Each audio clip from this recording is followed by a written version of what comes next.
So if you're a CEO, a president, owner of a company, you might be tuning in this going, what exactly am I watching? Well, typically when I talk to CEO, president, owner of a company, they're concerned about a couple things. They got good people, good products and services, but either things aren't getting in the pipeline or the things that are in the pipeline are stalling out or we're discounting too much. So basically you might be saying, how do I get that magic to move things forward? How do I, for a better word, upgrade my sales force to be able to work in this market against our competition? Let me give you some background on me before I kind of give you some details on that I think will help explain. When I first started this 22 years ago, I was looking at people and I'd go to a CEO and I'd tell them, I'll give your people skills to make them better. But what I found out is you're a CEO, you got 25 salespeople, and out of the 25, maybe 5 or 6 got better, improved. Not good for me, because it's not a good result. So I had to look at your people totally different. And if I could look at your people different, and you take those 25 people and come back to you and say, look, out of 25, 6 of these people will get better, can get better, and want to grow the company. The others aren't going to change. Doesn't mean fire them, it just means they're not going to change. So don't invest money, time, and effort from an outside consultant into them. Then I found out if those people worked hard, got better, improved, but most of the time they'd look back at the company and they'd go, this company does not have the processes in place to help me grow. The way they go to market, the way they track and measure my success, the way they coach me. There's no process in place. It might be the way they pay me. So what happened was those 5 or 6 people got better and said, hey, I can be even better, but not with this company because they don't support me properly. And those people would leave you. So we had to look at companies and say, what's the process you have in place and how can you tweak that to make it better? And then lastly, I found out if the company itself doesn't have a culture, a true sales culture of success, and to be quite honest, if you can't define your culture, there's one there, you may not like what you have. But if you don't have that, you can't support the process to support the people, so don't do training. So this isn't about training. I want to help you today and give you a little bit of a look at how to look at the people you have now. And then I will give you some tidbits, some process of looking at your current processes. What's in place that's great, and what's in place that need tweaking to help create a process to support your people to improve sales. And then lastly, I want to talk a little bit on culture. So with that being said, I'm going to take this one step at a time, take about 15, 20 minutes of your time, give you some insight, and then if you feel that that's worth some more information, feel free to click one of the buttons below and you can get more information on this. People. So we looked at people totally differently. And after doing this for 20 some years, I can look at a salespeople. Most people look at a salesperson and say, I want somebody with goals, great attitude, friendly, can build relationships. And that's fine. I look at people totally different. And so I'm going to give you, I've got 5 major weaknesses I look at out of about 80 that I find. But I'll give you a couple just so you can look at your current salespeople. First thing I look for, and I'm going to tell you this because this is the craziest one, is what is your person's bicycle? Now, this is not the bicycle that you ride. This is a bicycle, how they buy things. Now, believe it or not, how a salesperson buys something is 100% related to how they sell something. So it relates or interrelates with your sales cycle. So let's back up a minute. Hopefully you know your sales cycle. You know how long it takes on an average to take a medium-sized customer from introduction to the company to closing a piece of business. Well, let's take this weird one for a minute, okay? Because this is one of the strangest ones we deal with. Is how you buy something is how you sell something. So I'll give you an extreme case. I had a guy come to me one time. The company really wanted to hire this guy. And you might have hired him. He dressed perfectly. He was a young guy, articulate, well-mannered, built rapport real fast with me. And he came in and met with me. And while I'm making a long story short, uh, what happened was I started asking some questions. And one of my questions was, what was the last major purchase you made? He said, a big screen TV. And I said, how long from the time you decided to buy it to you actually bought it did it take? Interesting. He said 6 months. Now, some of you might be giggling or laughing there, but this person was only making about $35,000. Now let's take this kid and think about, next question I asked him was, how many stores did you visit? Now, some of you back there might be just thinking probably too many, which was true. He visited 8 stores. I don't know if that's 4 different Best Buys or whatever, but he visited 8 different stores. I then said, when you found the one you wanted, this is the one I'm going to buy, did you buy it? He said, no. And he went back 3 times. So let's examine what went on here with this young guy. First thing, it took him a long time, even though he wanted it, to make that purchase. It also took him 8 different vendors he looked at. And when he found the vendor he wanted, he went back there 3 times.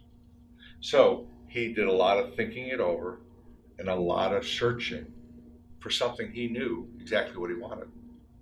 Now, let's put that into today's world. Let's say you have this guy working for you. Good guy, hard working. But the minute he got in front of a customer and that customer said, this is a big decision, you're the first person we looked at, you know what he's going to say? It's what I do. Makes sense to me. Even if you trained him how to overcome that objection, because it makes sense to his brain. Second thing, let's say he got a sale, and let's give him the benefit of the doubt. Works for you, has worked a customer for a long time, and the customer said, bring in a proposal. Now he goes into this customer, presents to them, and they say, it's a big purchase. We need to think it over. What happens in his head? That's what I do. Makes sense to me. Now this whole time, I want you to think about, this is congruent or is the way he thinks. So it's a perfect fit. So he would be talking to people and this is going on. Now on my end of the factor, and perhaps if you're watching this and run a company, it's the same way. You might have a microwave bicycle where if you're going to buy a big screen TV, it's a 10-minute chore, right? You're going to drive up to Best Buy on your way home, park the car, and maybe the kid even tells you, sir, you can't park there, it's a fire lane. And you go, it'll just be 5 minutes. You walk in, you see that TV, you say, how much is it? Put it in my car, let me get out of here, and you're home 10 minutes later. Now, if that's the case, and I have that kid coming to me, and he gets in front of somebody and he has absolutely no skills whatsoever, and that person says, we like what we see, but we just started the search, we're going to keep looking. You know what he does?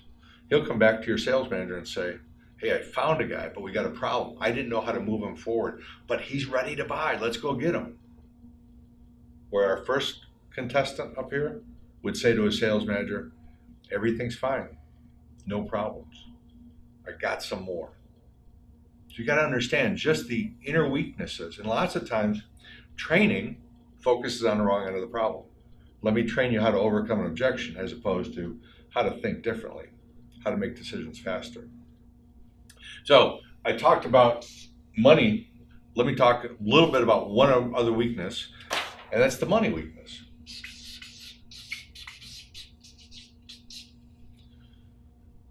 This is a problem with salespeople, where salespeople are wonderful all the way up. Everything, they're great qualifiers, great at setting up meetings, controlling the sale. But when it comes to money, they have a hard time dealing with it. And typically there's 3 types of money weaknesses. One is they don't need it. 2, can't talk about it. And 3, They're scared of it. So don't need money. If you have a salesperson that doesn't need any more money, expect they're probably not going to go out and hunt for more money. So money is kind of a driver, not all the time, but certainly I want a balanced motivator um, of money and or success. And by the way, not talking about money is not necessarily their fault. Um, if you think about it, when I grew up as a young kid, if I went to dinner and I reached across the table when they laid the check down to see what it cost, my dad would slap my hand and he'd say, "That's none of your business." When I went shopping with my mother, grocery shopping, I had 5 brothers and sisters. So when I went shopping with them, um, and we had 2 shopping carts full of food, the lady ringing the register up wouldn't even say the number. She just showed the tape to my mother. My mother shook her head in disgust and wrote a check out. Now, of course, I looked at my mom and said, "How much did that cost?" Because I saw the anguish on her face. And she'd pop me upside the head and say, "That's none of your business." So now I have this job in sales. When I get in front of someone, it tells me they have a problem. And I say, "What kind of budget do you have for this?" And they go, "I'd rather not tell you." Guess what happens in my head? Mom is coming around the corner, so thank God I don't have to hear that number. See, we have this problem with money. And to be quite honest with you, if you've got a salesperson out there that can't discuss money, then you might be doing a lot of quotes that are totally over budget for a lot of customers, or you haven't discussed why the budget needs to be higher. So that's two. The couple other weaknesses that people are going to have that we don't have time to get into, but just want you to understand. One is emotion. Get too emotional during a sales call. Another one is need for approval. The need to be liked. And by the way, you probably love those people because they're great at building rapport, terrible at closing. And lastly, salespeople with too much head trash, too much stuff stopping them from doing things. So that has to do with people. I just give you a different insight to people. Next thing I want to talk to you about is process. So when we talk about process, I'd like you to stop this tape for a second and write down your sales process. Hopefully you're back now after you wrote down your sales process. And I would imagine you probably wrote down something like, well, first we prospect, then we qualify, then we perhaps do a demonstration, and then we perhaps close the sale. There's only a plan for the process. What happens under each one of those plans is a process, right? So under prospect, what has to happen? What knowledge do I have to gain? Who do I have to talk to? What knowledge do I have to give that they want that makes this prospect a qualified prospect, right? So if you hire someone right off the street and say, "I want you to prospect, qualify," the way you qualify is different than your competitors. The way you prospect should be different. Who you're going after should be different. So if you don't have those specific things and timeline, that's a problem. So it could be underqualified. What happens underqualified? What do you have to ask? How much money do you have? Do you have to find out the incumbent? What did they do wrong? Do I have to find out what's the impact of the problems they're having? Who's involved in this decision? Is there a timeline? See, you should have those listed out to a salesperson and say, if you sell for us, you need to find out these 5 bits of information before they are quoted. Because now if we go to demo stage, let's say demo, what has to happen in demo stage? Who has to be at the demo? What do you have to find out at the demo? What do you have to show at the demo? Here's how we do a demo. By the way, this is what we do. First this, then this, then this. If you don't have those processes in place, you're setting up people for failure. Those need to be drawn out. And then how do we close? So that process should be there and should be in place so a brand new person off the street follow this process. Interesting thing I want you to know is that if you don't have a process, you cannot manage people and you cannot coach people. By the way, you can't train people either. It's very significant that Just like if you're a manufacturer, or you're let's say a needs provider, a distributor, you probably have a process in the back room. When an order comes in, these steps happen to that order, which should be no different than a sales. See, a process, a real process, is something that's measurable and trackable, right? Something that you can measure and track. It is also something that gives a common language throughout the whole company. So we're all speaking the same thing. Just like if you're a manufacturer, you're a distributor, you're a shipping company. When an order comes in, what step are they in the process? Oh, they're in step 3. They're in the paint department. I know, and everybody in the company knows what should be happening there, what's going on there, and how long it's going to be in that paint department. Well, same thing in the world of sales. If you have a process, I'd like to know, where are they at in the process? They're in step 4. Great. Everybody in the company knows exactly where they are in the process, perhaps maybe what I can do to help you move it in the process, and percentage of them going forward because they've gotten this deep into the process. So a process needs to be in place. And by the way, if you don't have a process, your CRM will not work, because that's what a process is built for. That's what a CRM is built for. Take your process, put it in the CRM, and it will help a salesperson move everything along. So that's process. And so I'll hopefully you got that insight that it should be as detailed as your accounting process. Next, I want to talk a little bit about culture. Culture as a whole is probably the most competitive advantage most companies have. When you look at companies that have definable cultures, such as Southwest Airlines, such as Zappos, UPS, FedEx, there's a noticeable difference. Can you put your finger on it?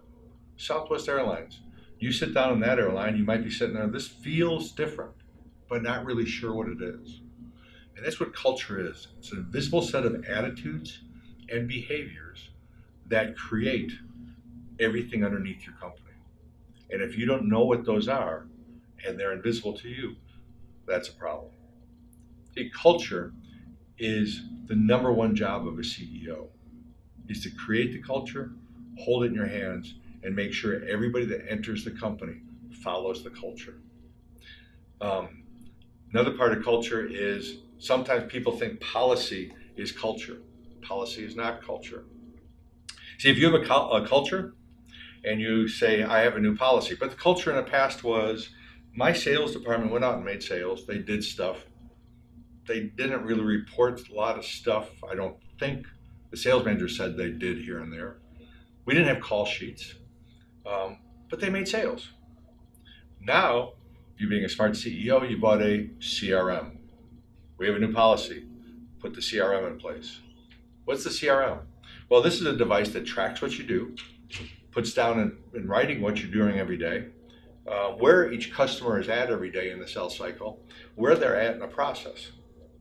Our culture has always been the salesperson's in control of that. We don't really have a process. It just kind of goes. This policy goes in place with no accountability in place. Culture will win out and crush the policy all the time. So how do we fix that? One thing you must do, if you're going to create a new policy and hopefully create this as part of the culture, there must be accountability in place with it. Do you have accountability in place with this? If you don't, and people don't have to do it, then culture will win and you will not have a new culture. So hopefully that gives you some insight to what we do and perhaps what you can do with your sales people and your sales force. I'm hoping you can look at your sales force now and take a look at your people and say, I see some weaknesses, underlying weaknesses, not just about closing. Hopefully you can look at much tighter at your processes and do we have a definable process? Really, what should happen every moment a customer is in our process? And lastly, look at your culture. And I'll leave you with this one last thought. If you want to really rate your culture on a scale of 1 to 10, think about what are you willing to tolerate? Because whatever you're willing to tolerate is truly what your culture is. So if I hit some hot buttons or drove some thought as to differences between your people, perhaps your processes or culture you have in place, feel free to either go to our website, www.salesmadeeasy.com, or call us at 972-960-8695 and ask for some more information and white papers on our processes, our culture, and how to look at your people totally different.